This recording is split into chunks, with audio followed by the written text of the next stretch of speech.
Dear students, welcome to this episode of the Students' Union podcast. My name is Arpad Fabian Kovac, your host for today, and my guest is Dr. Marcel Pop. He is the director of the international office at our university. Dear Marcel, it's a pleasure to have you here. Could you please let our listeners know a little bit about who you are and what you do at the university? Good afternoon, and first of all, thank you so much for your kind invitation. It's always a pleasure to work with students. So, I'm the Director of International Relations here at Semmelweis University. I have been doing this work in the last more than 12 years from now. And basically, if somebody's asking me about the directorate, what we are doing is, my answer is usually, we are a kind, let's say, the embassy of the university, which means that we are somehow in the forefront of the image, of the international image of the university, and in this position, I usually coordinate the international network of the university. We are in charge with organizing mobility for students and for faculties as well. And also we take care of each, let's say, contacts reaching us from our international partners. And also considering the fact that the internationalization strategy is one of the main priorities of the university. So we are one of the let's say, departments in charge with the internationalization of our university. So recently you've kind of gained momentum, right? Your tasks have kind of been escalating because recently we've seen a push at our university to become more open to international students, obviously, of course, and obviously everything to do with them.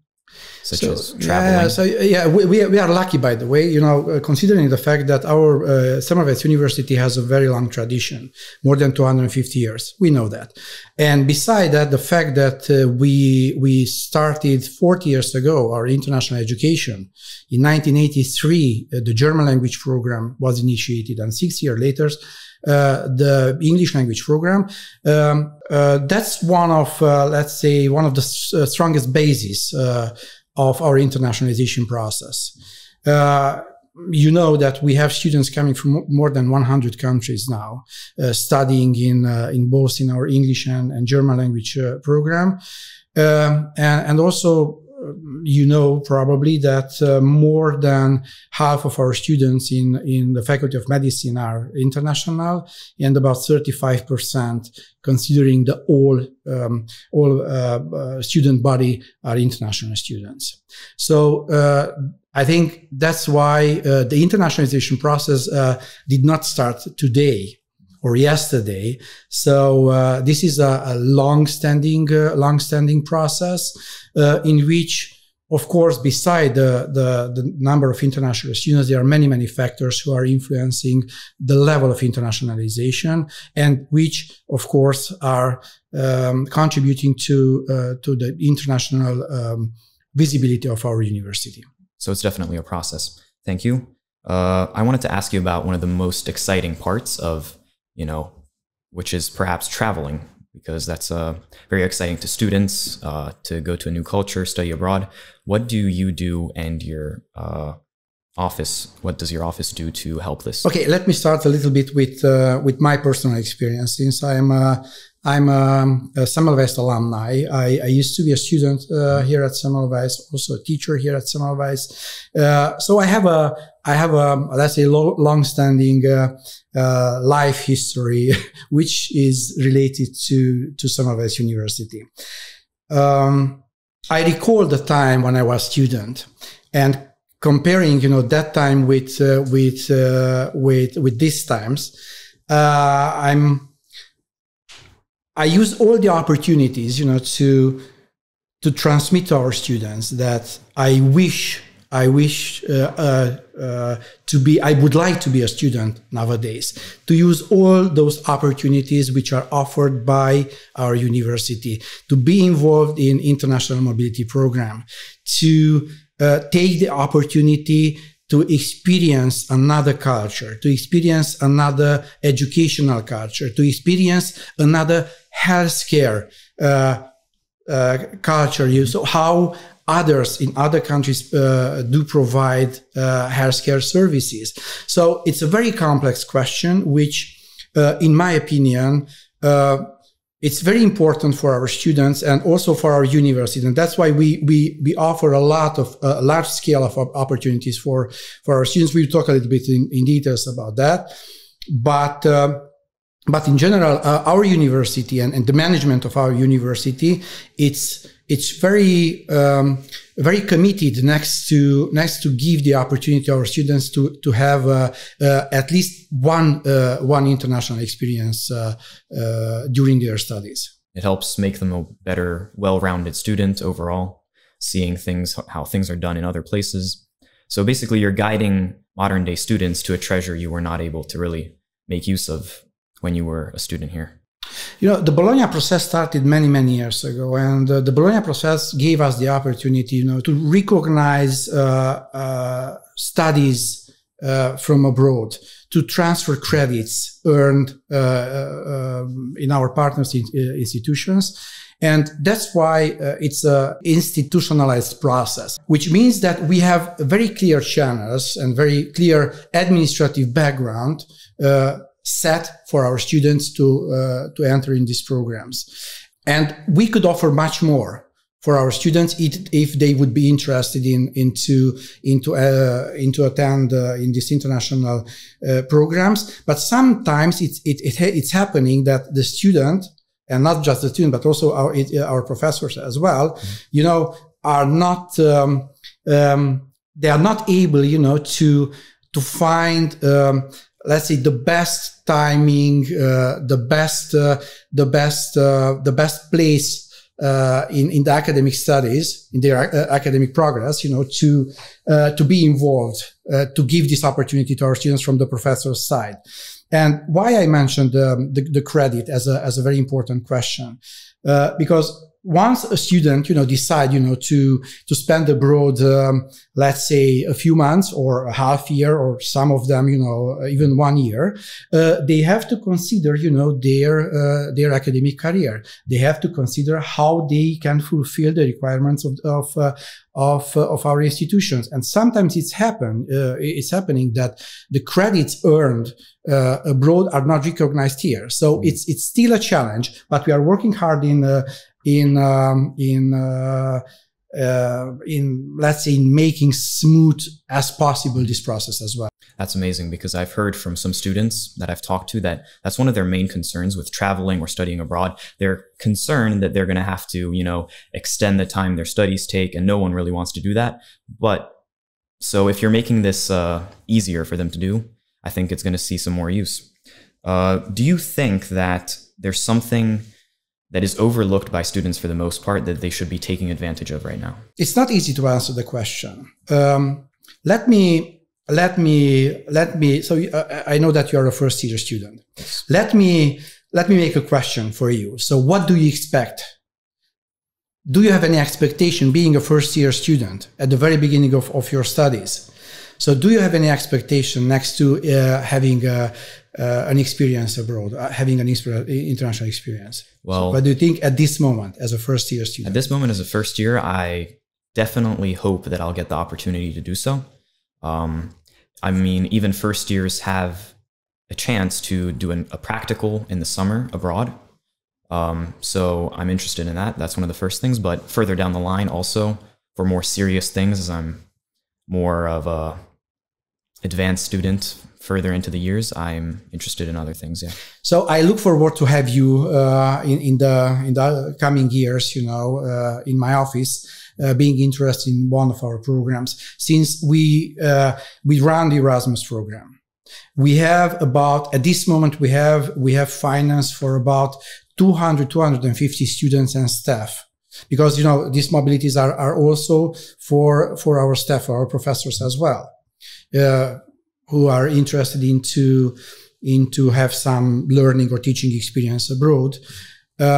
we have bilateral agreements next to the Erasmus program, which gives the opportunity to our students to travel abroad in countries like South Korea, or we have agreements in place with Houston Methodist in the United States, or with UC Davis, or with Buffalo, or in Canada.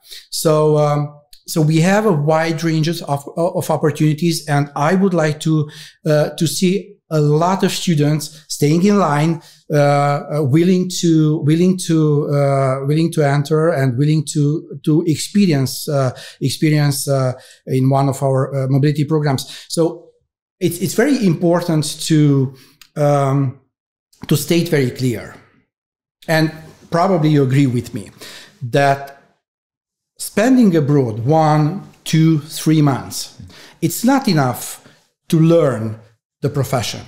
It's not enough to learn that specific topic. It's enough to have an international experience. It's enough to experience a specific topic: surgery, neurology, psychiatry, obstetric gynecology, whatever. Experience that course, how it is taught in one of our partner institutions, how the US professionals are doing that, which is really very different from what we do here in Hungary. There are a lot of similarities, but a lot of differences. So based on what our students, reported after being involved in an experience like this one, I must conclude that there are a lot of very positive feedback. And of course, it's not about learning the profession. It's about having an international experience. And of course, it depends on the student. Not on me, not on the rector of the university. It depends on the student in which way and in which with what kind of intensity he or she will use this opportunity in one of our programs. So you're saying that the opportunity is out there. The students just have to muster up a little courage and go out and grasp it. Yes, of course. You have to prepare yourself for an experience like this one. Of course, we offer a financial assistance. We offer administrative feedback. We organize the placements. So the students has just to buy the ticket, to discuss with the professors in our institution that what he or she is planning to do, and then to enter in the program, and of course to be active. And one more thing, which is also very important. So we do consider our students as being our partners. So you students are our partners. So it's not about students and professors, or I don't know.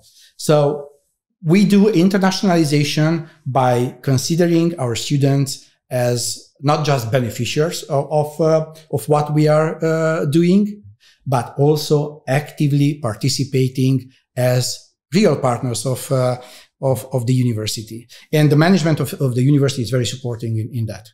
So, including the financial support. That's wonderful. So they're on equal footing. The next thing I wanted to talk about a little bit, I've heard some things, is the EU UniWell project. Oh. What is that? Could you tell us a little bit about what is your involvement in it? Yeah, thank you so much for coming up with this question. Since the European Universities for Wellbeing, so that is the name of this project, is part of the European University initiatives, which was initiated, as far as I recall, by President Macron a few years ago. And this is let's say a network of European universities providing a frame, a real large and international frame for those being interested into entering in this program, to be mobile, to develop academic projects, to be involved in research, development, innovation projects. But what is the most important, in my opinion, is that the main topic, the main direction of this network is well-being. Well-being, it's very actual question, and it's well-being for all of us, but the main direction is the well-being for our students. As far as I know, there are more than 200,000 students altogether in the partnering universities, including university from Cologne, from Nantes, Birmingham University, Florence, what else? Linnaeus, Leiden, University. So you see, we have universities from Spain, Murcia, Santiago de Compostela. So a very wide spreading, let's say, network, is our Univel network. And also this is another chance, another opportunity for our students. By the way, we have the student association also involved in this project. So we have a lot of students from the very beginning partnering with us in developing this project. But we would like to have much more students, and that's why we will organize several activities in the next period to spread the information, since we are now at the end of the first 3 years of the project. It's the so-called pilot period, and we just applied for the next 4 years, starting from November this year. So yeah, a huge project, and I would like to see a lot of students being active, a lot of students being mobile and entering in this program. So again, Spain, Italy, France, Sweden, Netherlands. Okay? And the list continues. So to sum it up, kind of a dumbed down version of like a summary, this primarily cares for the well-being of students, and it does this by promoting international relations and connections to kind of assist students to be the best students they can be, because the number one factor to be a good student is you need to take care of yourself, and then you focus on studying hard and all that. So is that what it is? Yeah, it's so you summarized quite well. This, of course, the students have to take care of themselves, actually, so we are mature, people. But in the same time, if you have a very supportive environment like Semmelweis University is providing, I think you must use this opportunity as well. And of course, all our international relations and all our, let's say, very extended network of international partners. So we have about 200 international partners all over the world. So I'm more than sure that if a student is interested into attend, I don't know, an international mobility program, I'm more than confident that we are able to find something which is suitable for the student. All right. Thank you so much for your answers. I think that brings us to a close for today's episode. A big thank you to everyone out there who listened. Drop us a follow on our Students Union social media, and we'll see you next time. Bye-bye. Bye-bye. And before saying goodbye, let me summarize my main message.